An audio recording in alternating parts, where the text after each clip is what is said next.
ঋণ খেলাপি হওয়ায় চট্টগ্রাম ৪ আসনে বিজয়ী বিএনপির আসলাম চৌধুরীর প্রার্থিতা বাতিল করেছেন আপিল বিভাগ। এর ফলে আসলাম চৌধুরী এমপি হিসেবে শপথ নিতে পারবেন না। মঙ্গলবার প্রধান বিচারপতি নেতৃত্বাধীন আপিল বিভাগ এ রায় দিয়েছেন। এই আদেশকে মাইলফলক উল্লেখ করে জামায়াতের প্রার্থীর আইনজীবী শিশির মনির বলেছেন, চট্টগ্রাম ৪ আসনে এখন নতুন করে নির্বাচন হবে কিনা সে বিষয়ে পূর্ণাঙ্গ রায় প্রকাশের পর জানা যাবে।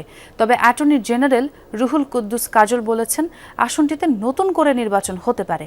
ত্রয়োদশ জাতীয় সংসদ নির্বাচনে চট্টগ্রাম ৪ আসনে বিএনপির প্রার্থী হিসেবে জয়ী হয়েছিলেন আসলাম চৌধুরী।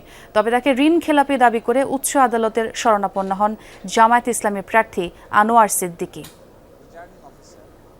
২রা জানুয়ারি ২০২৬ সালে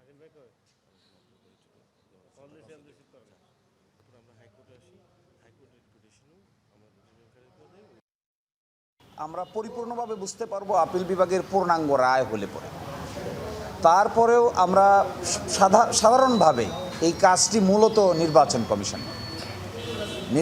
কমিশন আইন অনুযায়ী পদক্ষেপ নেবেন। যে আপিল বিভাগের পূর্ণাঙ্গ রায়টি না দেখে এর কনসিকুয়েন্স কী হবে বলা উচিত হবে না।